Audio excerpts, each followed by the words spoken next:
Welcome students at the e-learning platform of St. Michael's Academy Betia and myself Sanjay Kumar Gupta.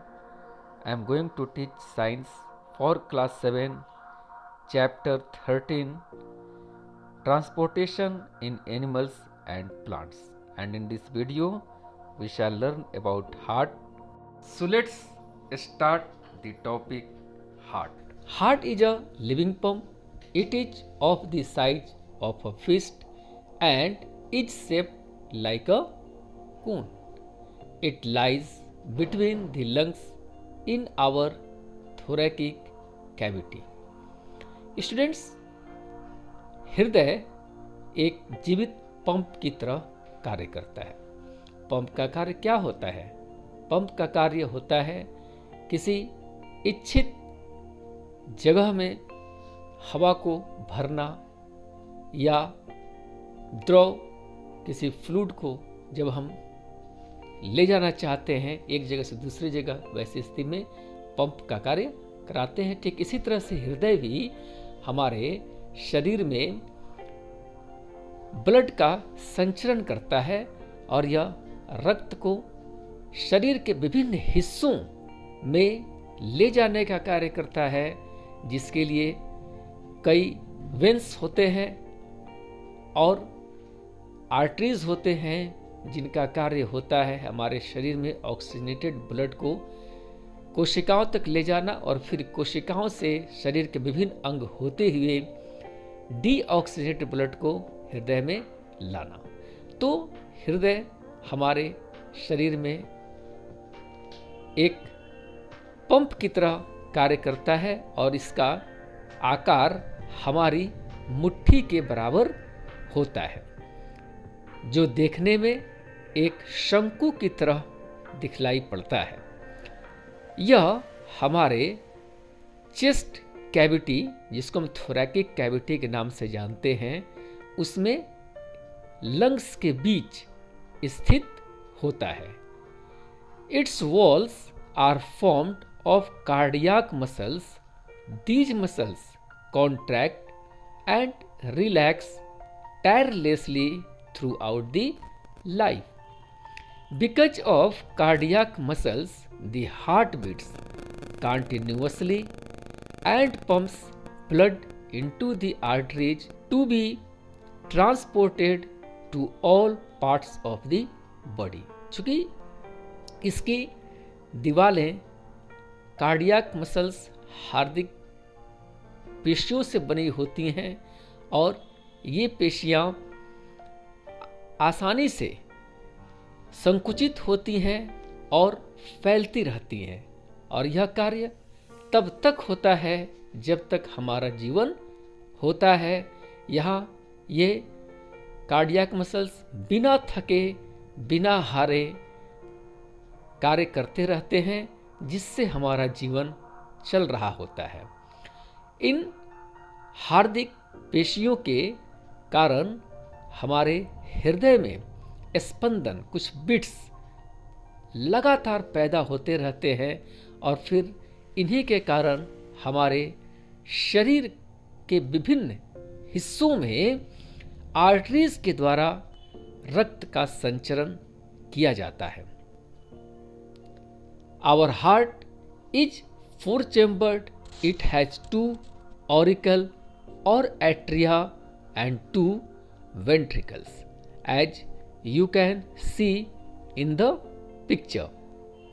There are two sides, right and left, where right auricles and right ventricles are got in right side and left auricle and left ventricle are found in left side.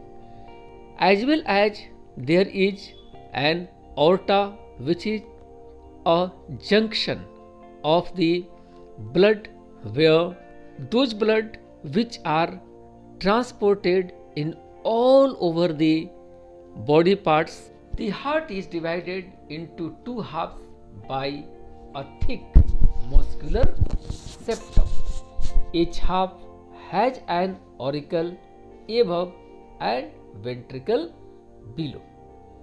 The right half of the heart has deoxygenated blood while the left half has pure और oxygenated blood. चूंकि हमारा जो हृदय होता है, जैसा आपने देखा कि इसमें 4 प्रकोष्ठ या 4 चेम्बर्स होते हैं, 2 चेम्बर लेफ्ट में और 2 चेम्बर राइट में, जिनको हम left auricle, left ventricle, right auricle और राइट वेंट्रिकल के नाम से जानते हैं।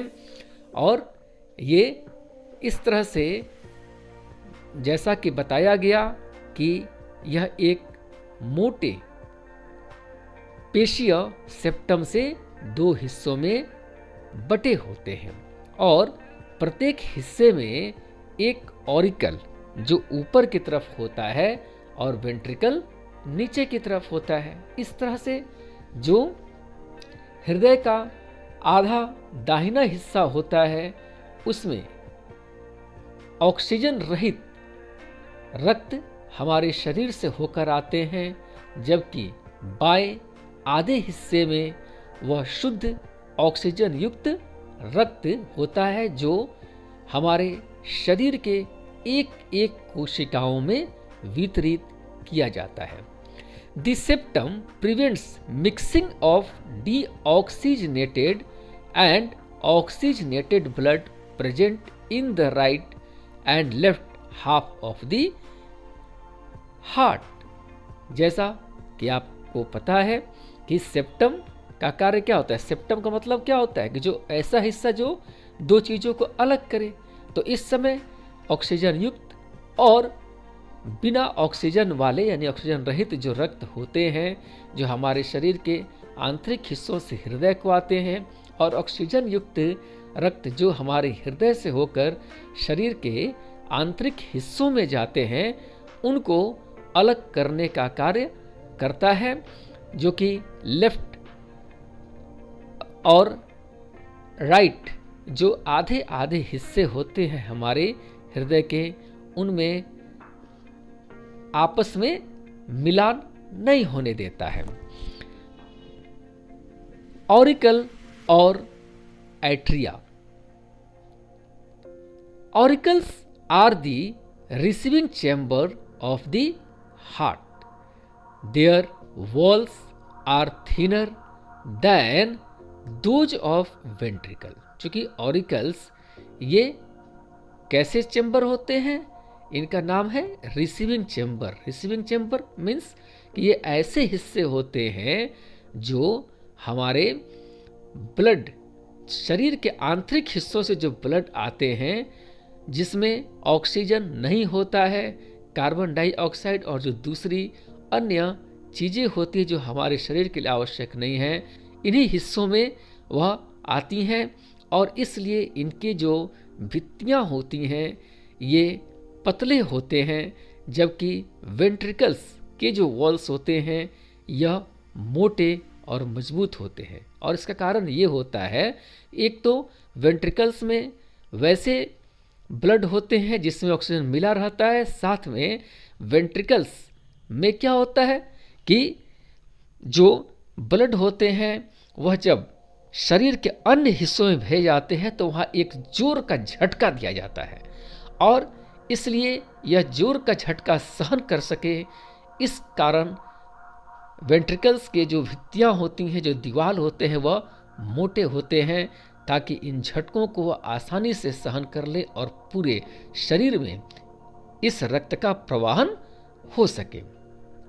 जैसा कि आपने देखा होगा कि अगर हम मोटर अपने घरों में लगाते हैं और उस मोटर के पानी को हम जब टंकी तक पहुंचाने का कार्य करते हैं, तो वहाँ जिस तरह के पाइप का यूज करते हैं वह पाइप अन्य पाइपों की अपेक्षा कैसा होता है, वह मोटा होता है, क्योंकि वहाँ एक फोर्स के साथ पानी टंकी तक पहुँचता है। और फिर टंकी से जब हम पानी को अलग अलग हिस्सों में अलग अलग टैप में जब प्रवाहित करते हैं, उस समय आवश्यकता अनुसार हमारे पाइप की जो मोटाई होती है वह कम और ज़्यादा होती चली जाती है।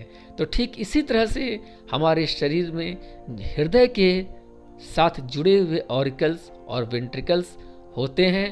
वेंट्रिकल्स मोटे दीवार वाले होते हैं ताकि वह अधिक झटकों को सहन कर सकें और अधिक ऑक्सीजन युक्त रक्त को शरीर के अंदर ले जा सकें, जबकि ऑरिकल्स ये हमारे शरीर के आंतरिक अंगों से ऑक्सीजन रहित रक्त को लेकर आते हैं और इसलिए इनके दीवार पतले होते हैं। The right auricle receives deoxygenated blood from the whole body while the left auricle receives oxygenated blood from lungs. About it we have already considered. Now about ventricles. These are distributing chambers of the heart.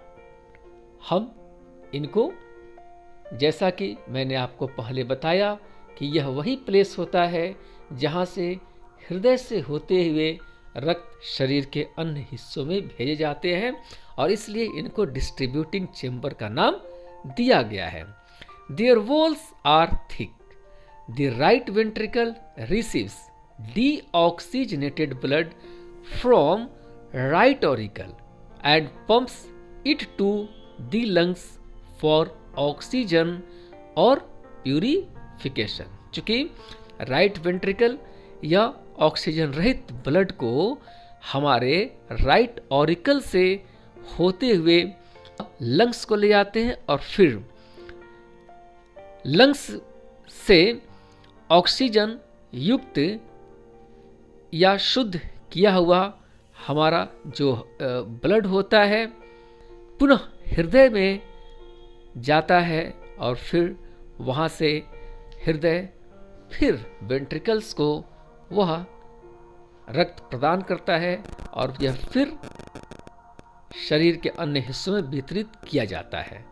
The left ventricle is the largest heart chamber and has the thickest wall. चूंकि left ventricle हमारे हृदय के सबसे बड़े chamber होते हैं और इनकी दीवार सबसे अधिक मोटी होती है। It receives oxygenated blood from left auricle and pumps it to the whole body.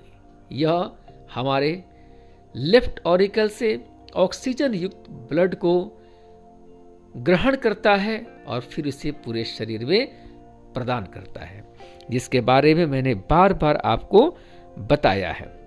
There are 4 valves in the heart. Each control the direction of blood flow in the heart and into the blood vessels. They open and close about 1 lakh times 1 day. जो 4 valve हमारे हृदय में होते हैं यह रक्त की दिशा को हमारे हृदय में निर्धारित करते हैं और साथ में यह ब्लड वेसल्स को दिए जाते हैं और इस तरह से ये वाल्व एक दिन में 1 लाख बार खुलते और बंद होते हैं। A tricuspid valve guards the opening of right atrium into right ventricle. Tricuspid means की 3 हिस्सों में बटे हुए जो वाल्व होते हैं जिनको ट्राइकस्पिड कहते हैं, ये राइट वेंट्रिकल में राइट एट्रियम को खोलने के कार्य को नियंत्रित करते हैं।